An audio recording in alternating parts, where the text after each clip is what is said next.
सुषमा अग्रवाल का उपन्यास नया रास्ता अध्याय 8। हॉस्टल के आंगन में मीनू अपनी सखियों के साथ घूम रही थी। आज कॉलेज में हड़ताल होने के कारण छुट्टी हो गई। वर्षा की बूंदें पड़ने के कारण मौसम भी अच्छा हो गया था। उन सब ने मिलकर यही योजना बनाई कि आज बाहर जाकर चाय पी जाए और समोसे खाए जाएं। मीनू अपनी सहेलियों के साथ हॉस्टल के गेट के बाहर निकलने को ही थी कि इतने में डाकिया दिखाई दे गया। सभी लड़कियों का पूरा झुंड उस डाकिये की ओर दौड़ा। सभी को अपने अपने पत्र की प्रतीक्षा थी। मीनू एक तरफ ही खड़ी रही। कल ही तो उसके पिताजी और माताजी का पत्र आया था, इसलिए उसे किसी के पत्र का इंतजार नहीं था। सभी लड़कियां अपने अपने पत्र मांगती हुई आगे बढ़ती जा रही थी। जिन जिन के पत्र आए थे वे प्रसन्न नजर आ रही थी और जिनके पत्र नहीं आए थे वे उदास दिखाई दे रही थी।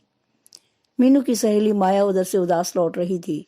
आज भी उसका कोई पत्र नहीं आया था। लगभग 1 महीने से उसकी कोई चिट्ठी नहीं आई थी, जबकि माया 4 पत्र लिख चुकी थी। उसे चिंता थी कि कहीं मम्मी पापा की तबीयत तो खराब नहीं हो गई।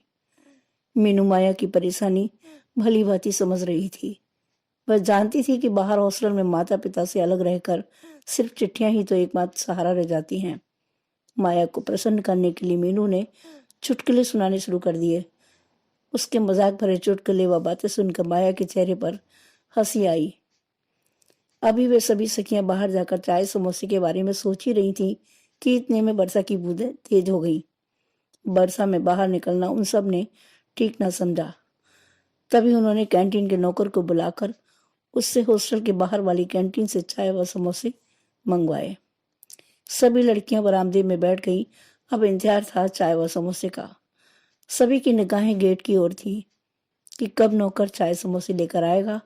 तभी अचानक एक टैक्सी आकर रुकी। उसमें से एक सुंदर सी लड़की उतरी। पास आने में पता चला कि वह मीनू की सहेली नीलिमा थी। नीलिमा को पहचानते ही मीनू खुशी से उछल पड़ी। तुरंत ही अपनी कुर्सी से उठकर वो नीलिमा के गले जा लगी।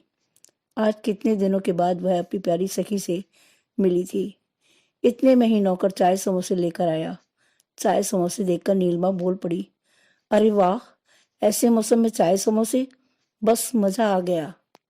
नीलिमा का मीनू के हॉस्टल की और सहेलियों ने भी स्वागत किया। कितना अच्छा लग रहा था उसे, कितना अपनापन था सब में। यह सब कल्पना करके ही नीलिमा का दिल प्रसन्नता से प्रफुल्लित हो उठा। चाय पीने के बाद मीनू नीलिमा को अपने कमरे में ले गई। कमरे में पहुंचते ही नीलिमा ने अपना पर्स खोलकर एक कार्ड निकाला और मीनू को दिया। ये कैसा कार्ड है? मीनू ने पूछा। तुम स्वयं ही खोलकर देख लो ना, नीलिमा ने कहा। मीनू ने खोलकर देखा तो नीलिमा की शादी का कार्ड था। अरे, यह तो तेरी शादी का कार्ड है, तूने अभी तक बताया नहीं। हाँ, मैं तुझे सरप्राइज देना चाहती थी। तुझे शादी में जरूर आना है। यदि तू शादी में नहीं आएगी तो मैं तुझसे कभी बात नहीं करूंगी। अरे, ऐसा कैसे हो सकता है? मीनू बोली। तू ही मेरी एकमात्र सहेली है जिसको कि मैं अपना सब कुछ समझती हूँ। तुझसे ही मैं अपने दिल की हर बात कह सकती हूँ। ऐसा तो हो ही नहीं सकता कि मैं तेरी शादी में ना आऊं। देख मीनू, कुछ दिन पहले आना। कुछ काम नहीं कराएगी क्या मेरा? नीलिमा ने कहा। मीनू ने उत्तर दिया, हाँ हाँ, क्यों नहीं, तू जब कहेगी तभी आ जाऊंगी। तभी एक क्षण रुकते हुए, अरे ये तो बता नीलिमा, लड़का कहाँ का है और क्या करता है, कैसा है? इतनी सारी बातें एक साथ ही पूछेगी क्या? नीलिमा ने कहा। लड़का मेरठ का ही है, उसकी अपनी फैक्ट्री है, काफी पैसे वाले आदमी हैं। उनका नाम सुरेंद्र है, देखने में बहुत स्मार्ट है, रंग भी साफ है, नाक नक्श भी अच्छे हैं। अपनी बात खत्म करते हुए नीलिमा बोली, अच्छा देख, इतनी सारी बातें मैंने बता दी, अब और क्या पूछना चाहती है? घर पर सब ठीक तो होंगे ही? मीनू ने पूछा। हाँ, घर पर सब ठीक हैं। मेरे अशोक भैया डॉक्टर बन गए हैं, आजकल वे दिल्ली में ही हैं। तभी नीलिमा एक झटके के साथ उठ खड़ी हुई। घड़ी में 5 बज चुके थे। उसे मेरठ से अपने घर भी वापस आना था। मीनू उसे छोड़ने के लिए बाहर तक आई।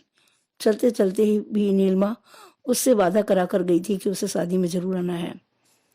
नीलिमा को गेट तक छोड़कर आने के बाद मीनू सीधे अपने कमरे में चली गई। उसने शादी के निमंत्रण पत्र को फिर से खोलकर देखा। उस निमंत्रण पत्र को हाथ में लेकर वो फिर अतीत की स्मृतियों में डूब गई। वह अपने को अभागिन महसूस कर रही थी। कई लड़के उसे देखकर नापसंद कर चुके थे। ये कल्पना करते ही उसका दिल भर आया। तभी उसने अपने आप को संभाला और अपनी सहेलियों के साथ बाहर चली गई।